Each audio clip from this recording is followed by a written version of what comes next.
Chers amis, je suis content avec vous aujourd'hui. Et avant de passer quelques moments dans la louange, nous pouvons dire un mot de prière. Notre Père qui est aux cieux, nous bénissons ton nom, nous louons toi, nous te disons merci. Car si nous là ce matin, c'est par toute la grâce. Nous reconnaître que tu es un Dieu d'amour, que tu es un Dieu qui prend soin de ses enfants. C'est pour ça, mon vie humiliement devant toi, pour te dire merci pour toutes ces grâces. Je prie toi dans le nom de Jésus. Amen.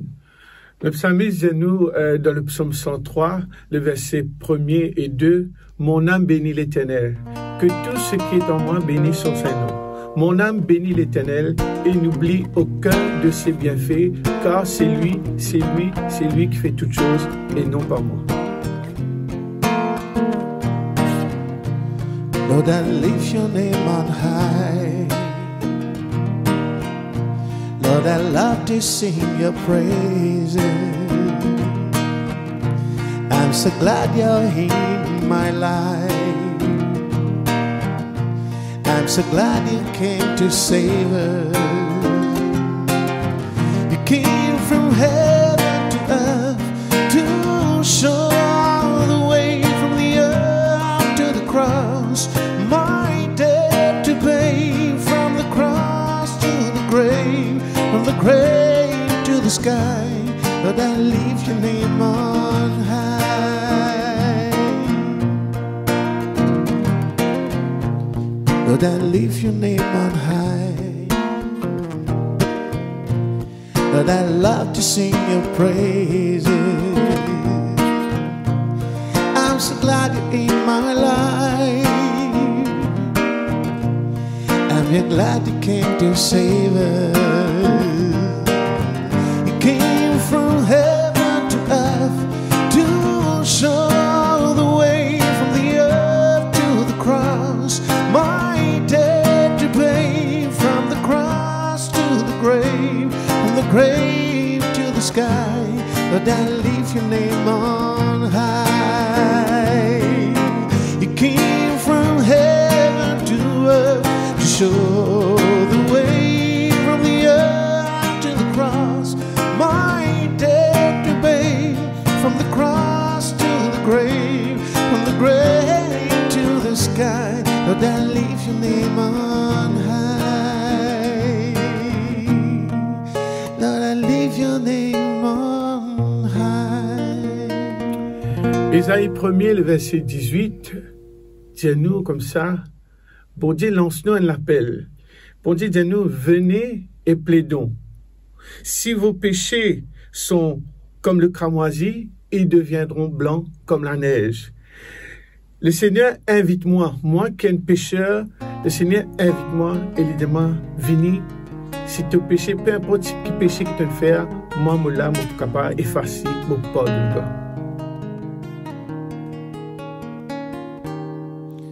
Pécheur, je voudrais te guérir. J'ai vu tes larmes, ta souffrance, mais pour avoir la délivrance, il faut apprendre à m'obéir. Voici, je me tiens à la porte. Je suis ton maître et ton sauveur. La paix, le bonheur, je t'apporte. Ne veux-tu pas m'ouvrir ton cœur? Tu sais que je suis né pour toi, que pour toi j'ai donné ma vie. Ton cœur est-il l'hôtellerie, sans place même pour ton roi? Souvent, année après année, chez toi j'ai frappé mes en vain. Voici le soir de la journée, Ne veux-tu pas mourir enfin? Si tu n'as pas besoin de moi, écoute, obéis sans comprendre. Jusque-à quand devrais-je attendre? Ton Seigneur a besoin de toi. Voici, je me tiens à la porte. Je suis ton maître et ton sauveur. La paix, le bonheur, je t'apporte. Ne veux-tu pas m'ouvrir ton cœur? Notre Père qui es aux cieux, nous bénissons ton nom encore une fois, nous louons toi, nous rendons toi grâce. Mais ensuite de tout cela, me reconnaître qu'il est un pécheur devant toi, qui devant toi ne pas mérite rien si ce n'est que l'amour. Mais dans toute la grâce infinie, à travers le sang de ton Fils Jésus, te donne-moi la vie. Et aujourd'hui, te invite-moi, te demande venir. Peu importe qui péché que tu es capable de faire, moi, je peux prendre ton péché, je peux effacer. Seigneur, mon vie, et demande-toi, viens dans mon cœur et transforme-moi, car pour moi-même, me trouver que je ne suis pas capable. Me demande-toi cela dans le nom de Jésus. Amen. Parfois dans la vie, nous avons un projet, nous avons un désir, nous avons envie de faire beaucoup de choses, mais souvent la vie n'a pas fait nous des cadeaux. Et dans la vie, bon Dieu dit nous dans sa parole, continue à avancer, moi avec toi. Des fois, nous sentons que bon Dieu n'abandonne nous, que bon Dieu pas là, que bon Dieu qui pas à nous, mais bon Dieu dit nous persévérer, et c'est le chant qui vous prend persévère. Si tu as mis un rêve dans ton cœur, écris-le, garde-le comme un trésor. Quoi qu'on dise, protège la vision avec passion. Oh, oui, quand tu sais de tout ton être que ce rêve ne vient pas de toi. Même si tu ne vois que le contraire, persévère. Oh oui, persévère, persévère, persévère, persévère. Par sa parole, elle s'accomplira.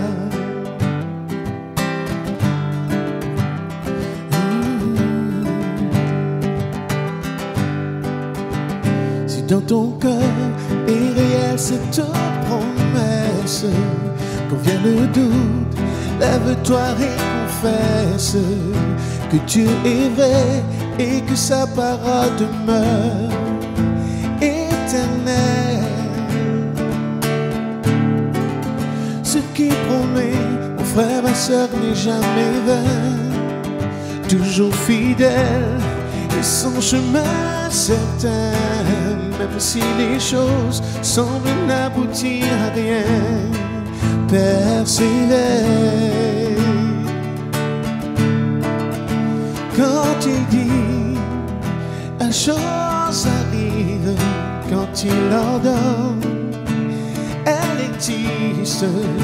Son regard est sur ce qui lui appartient.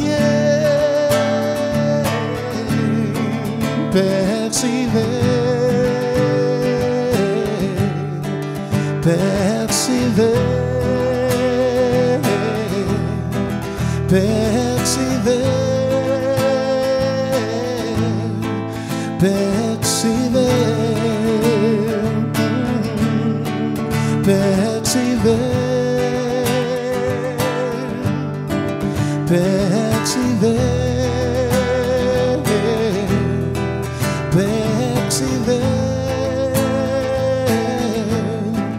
Persévère,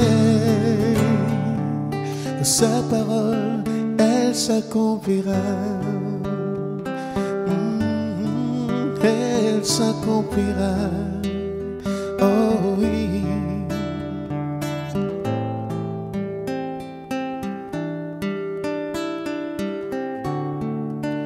Car sa parole, elle s'accomplira. Donc le dernier chant qui nous prend, et le titre de ce chant, c'est « Oh, quel beau soleil ».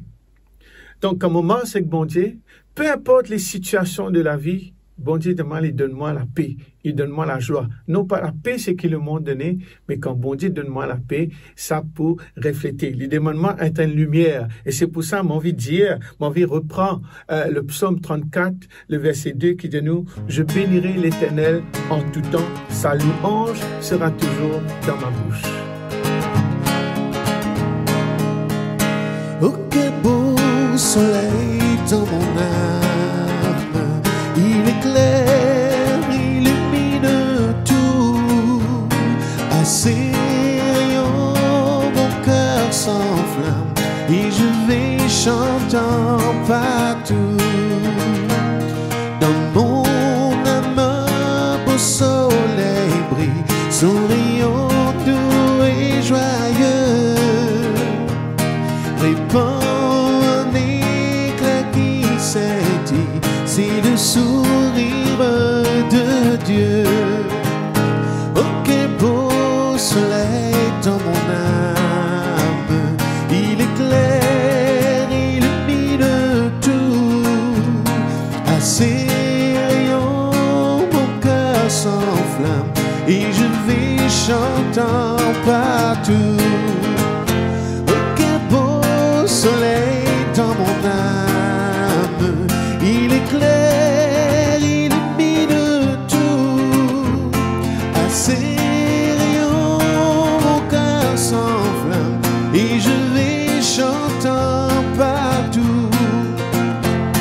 Mon cœur était plein de ténèbres quand parut un jour nouveau. Au loin devant un soleil si beau. Oh, quel beau soleil dans mon âme, il éclaire, illumine tout, à ses rayons mon cœur s'enflamme, et je vais chantant partout. Gloire à Dieu, gloire à Dieu, que ce chant retentisse en tout lieu. Gloire à Dieu, que ce chant retentisse en tout lieu. Gloire à Dieu, que ce chant retentisse en tout lieu. Gloire à Dieu, que ce chant retentisse en tout lieu.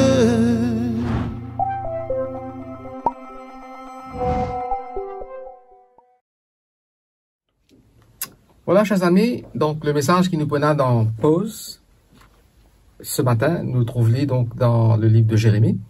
Mais avant cela, moi, pour rappel, une petite déclaration de la Bible dans que Paul dit dans 2 Timothée chapitre 3 verset 16, l'apôtre Paul dit ceci: sache que dans les derniers jours, il y aura des temps difficiles. Et c'est une évidence aujourd'hui qui nous peut vivre dans des temps difficiles. Et Jésus de sa part, quand il annonce ce qu'on appelle l'époque eschatologique, c'est-à-dire l'époque de la fin, il vous dit ceci: il y aura de grands tremblements de terre, en divers lieux des pestes et des famines, et il y aura des phénomènes terribles. De nos jours, nous trouvons qu'une manière, le Covid-19, maladie pestilentielle, hein, quand le Christ parle de la peste, nous trouvons ça, qui manière, aujourd'hui, c'est une maladie qui peut mettre le monde entier à genoux. Quand il y a des milliers et des milliers de personnes qui peuvent infecter et aussi affectées par cette maladie, nous avons un phénomène comme un incendie en Californie et explosion dans d'autres pays. Partout, nous sommes capables de dire que le monde peut passer pas mal troubles, pas mal de moments difficiles. à Maurice, tout dernièrement, nous tenons le désastre écologique avec le naufrage du Wakasio, pollution de la mer. Nous sommes capables d'allonger la liste avec un problème post-Covid, diminution de salaire, et licenciement, chômage, sans parler des problèmes de société, de mœurs, de drogue, de violence conjugale, etc., etc. Alors, nous pouvons vivre dans un monde effectivement troublé, que peine à la paix. Et la question qui trop souvent nous pose, nous dit, mais qui l'avenir est là devant nous? Qui l'avenir nous bat nos enfants pour là? Parce que le temps présent paraît bien difficile, bien lourd. Et c'est dans ce contexte qu'il nous peut lire maintenant le texte de Jérémie, chapitre 29, verset 11, que Dieu parle à travers le prophète. Dieu dit ceci: car je connais les projets que j'ai formés sur vous, dit l'Éternel, projets de paix et non de malheur, afin de vous donner un avenir et de l'espérance. Quand nous situons le contexte de ce verset, nous trouvions un petit peu auparavant, c'était un moment difficile dans la vie du peuple d'Israël.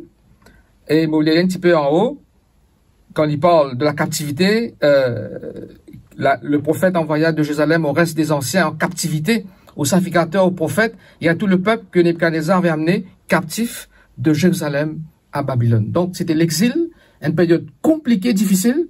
L'histoire même du peuple d'Israël, il commence avec l'exode, qui sortit de l'Égypte pour trouver dans le désert. Je suis une forme de nation, mais par rapport à une désobéissance répétée, pour un deuxième exil, quand Nebuchadnezzar, le roi babylonien, pour tirer de Jérusalem, et parmi les autres en captivité à Babylone. Et pourtant, dans ces moments de trouble, dans ces moments difficiles, Dieu parle de courage, d'espoir à un peuple qui fut emmené en captivité. Alors, nous aussi, aujourd'hui, par rapport à la question qui nous posait tout à l'heure, qui m'a un projet qui nous capable là, qui l'avenir qui est là devant nous, qui nous m'a un rêve, qui nous m'a une attente, qui nous but dans cette vie, qui m'a un objectif qui nous envie d'atteindre. Parmi mes aspirations les plus profondes chez l'être humain, il y a une aspiration légitime, c'est-à-dire une envie de vivre bien, heureux, une envie de connaître la paix, une envie de connaître la tranquillité, une envie de vivre dans ce qu'on appelle le bonheur. D'ailleurs, depuis que nous avons perdu le bonheur en Éden, par rapport au péché, c'est une quête continuelle de l'homme parce qu'il a envie d'atteindre une façon qu'on est capable de vivre bien.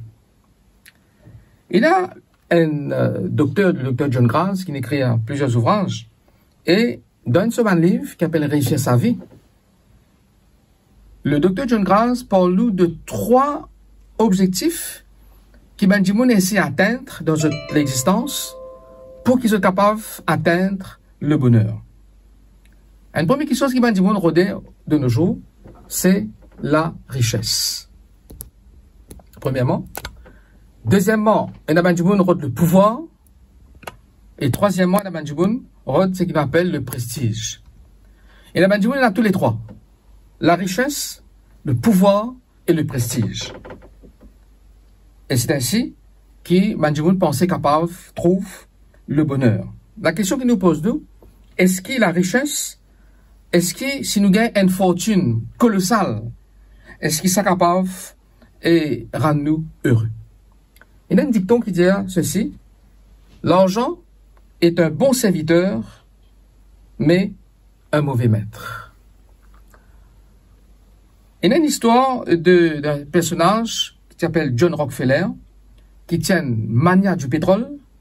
En 1879, la compagnie Rockefeller, la Standard Oil, qui gère 90% de toutes les raffineries aux États-Unis. Et à l'âge de 50 ans, cet homme qui trouve lui comme étant l'homme le plus riche de cette génération.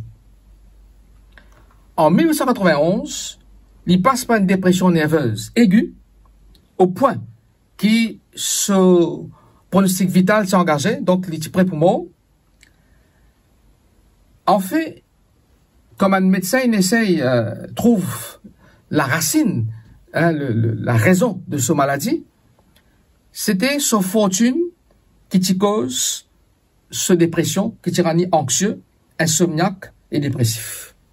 Alors, ce plus grand-père, c'est qu'il attention qu'il ait perdu sa fortune et qu'il y retrouve dans la pauvreté. Du temps pour passer, il est toujours malade, jusqu'au jour que, miraculeusement, il pourrait s'y récupérer de ce maladie et il pourrait s'y trouver la santé. De quelle façon? Avec un régime simple, avec du repos, mais surtout, John D. Rockefeller pouvait être un philanthrope, c'est-à-dire, il peut consacrer une bonne partie de sa fortune pour faire don à une institution charitable.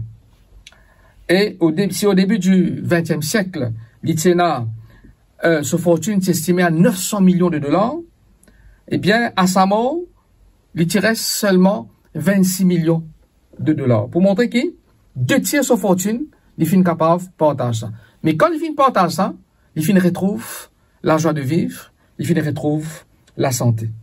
Comme quoi, l'adage qui dit, qui est vrai, qui vérifie, qui dit ceci, l'argent ne fait pas le bonheur. Donc cet homme, il expérimente l'expérience-là, mais il y a d'autres personnes encore comme Aristoteles, le multimilliardaire, Staline, l'homme du pouvoir, la chanteuse Whitney Houston, de notoriété mondiale. Une personne qui finit là, trop souvent, la richesse, le pouvoir et la notoriété, mais qui, dans toute la vie, se démontrer, quand nous utilisons notre parcours biographique, nous trouvons que c'est Bandimoun qui, trop souvent, sont malheureux dans l'existence, parce que ni le pouvoir, ni la richesse, ni le prestige sont capables d'accorder un bonheur réel. Et il y a un sage de l'Antiquité, qui s'appelle Salomon, qui déclare qu'il y a aussi, hein, tu possèdes les trois, richesse, pouvoir et prestige, mais à la fin, il dit comme ça, vanité des vanités, tout est vanité, hein, parce qu'il est poursuite du vent, parce que tout ça n'a pas capable de rendre heureux. La Bible relate nous aussi, il y a un jeune homme qui appelle le jeune homme riche dans la Bible, il rencontre le Christ, et quand le Christ vous montre qui chemin il a emprunté pour lui capable heureux, il dit à nous comme ça, la Bible dit à nous, il s'en alla tout triste, parce qu'il n'est pas disposé pour suivre et pour abandonner sa richesse et pour suivre le Christ. Ce matin donc, l'essentiel pour nous, quand nous lisons un texte qui nous lit au départ, car je connais les projets que j'ai formés sur vous, dit l'Éternel. Il est important de connaître qui projet bon Dieu a formé pour moi, pour nous, pour chacun de nous. Effectivement, bon Dieu a un projet pour chacun. Ça ramène-moi à des années en arrière, quand j'étais encore étudiant. C'était un professeur qui un jour dit à nous, dans une classe à peu près d'une 40aine d'élèves, qui dit à nous, pour chaque élève, bon Dieu a un plan pour nous. Mais seulement dit à nous, trop souvent nous sommes capables de réaliser nos propres plans. Mais malheureusement, très souvent nos plans y amènent nous vers l'échec. Il y a une parole du sage qui dit ceci, telle voie paraît droite à un homme, mais son issue c'est la mort. Nous sommes capables de prendre un chemin, nous penser que c'est un bon chemin, mais trop souvent nous sommes capables de déçus et ce chemin-là est capable de nous vers la mort. Par contre, si nous suivons, et le prof dit à nous, si nous suivons le plan qui mon Dieu a pour nous, ce plan est pour toujours le meilleur et nous pouvons capables de la réussite. C'est bien des années plus tard qu'ils sont capables de juger sa parole-là. Effectivement, moi aussi, je tiens un plan en tant que jeune, mon rêve, mon attente, mais heureusement qu'il me laisse mon Dieu suivre et réaliser ce plan pour moi. Et aujourd'hui, donc, on est capable de dire, et ce plan, c'est le meilleur qu'il fait là pour l'existence. Dieu a un plan pour nous, car je connais les projets que j'ai formés sur vous, dit l'Éternel. Alors, qui est ce projet qui bon Dieu est là pour nous? Dans l'évangile de Jean, au chapitre 14, le verset 27, Jésus dit, je vous laisse la paix. Et déjà, dans le projet qu'il donne ici dans le texte de Jérémie, Dieu dit projet de paix et non de malheur. Et Jésus, lui aussi, il y a dans ce sens-là, quand il dit je vous donne la paix, ma paix, je ne vous donne pas comme le monde donne. La paix qui bon Dieu donne nous, il n'a une absence de problème. Il n'est pas garanti nous la vie que nous n'avons aucune perturbation. Mais bon Dieu donne nous la paix qui est durable, qui est possible, et une personne qui dit la paix n'est possible que lorsque nous permettons au prince de la paix d'entrer dans notre cœur et de régner dans notre vie. Donc, on nous laisse bon Dieu agir dans l'existence, les tous celles capables amènent la paix réelle, la paix véritable, la paix durable. Ça fait moi pense à une petite anecdote de 3 peintres. Donc, l'histoire, dis-nous, il y a 3 peintres. Quand, au départ, ils demandent de peindre loin de la toile, donc une représentation de ce qu'ils sont capables d'imaginer comme étant la paix. Donc le premier, il pour peindre sur la toile un jardin magnifique et qui évoque la sérénité, la tranquillité, quand on a des oiseaux santé, quand l'air paraît reposant, ainsi de suite. Et pour lui, c'était l'image qui est capable représente la paix. C'est un deuxième peintre qui peint un fleuve tranquille qui peut couler. Et quand on imagine nous au bord de l'eau, reposant, et ça capable ramène la paix dans la vie. C'est un petit peu l'image qui se finit donner. Mais le troisième peintre, il pour peindre une tempête. Incroyable, quand ban zan peut plier sous le vent, quand la case peut arraser et par la force du vent. Et c'est le trouble. Pourtant, il prend le soin pour mettre une roche, et dans le creux de sa roche-là, il met un petit oiseau, et pour le peintre, il dit pour lui, ces oiseaux-là, au sein de la tempête, il peut comprendre la valeur de la paix. Et quand juge analyse l'étoile, je finis donne le trophée à ce troisième peintre, parce qu'effectivement, c'est dans la tempête qui nous capable comprend la valeur de la paix. Et quand nous lisons dans les évangiles, il raconte nous l'histoire des disciples qui tiennent ils trouvent sur le lac avec le maître, avec le Christ.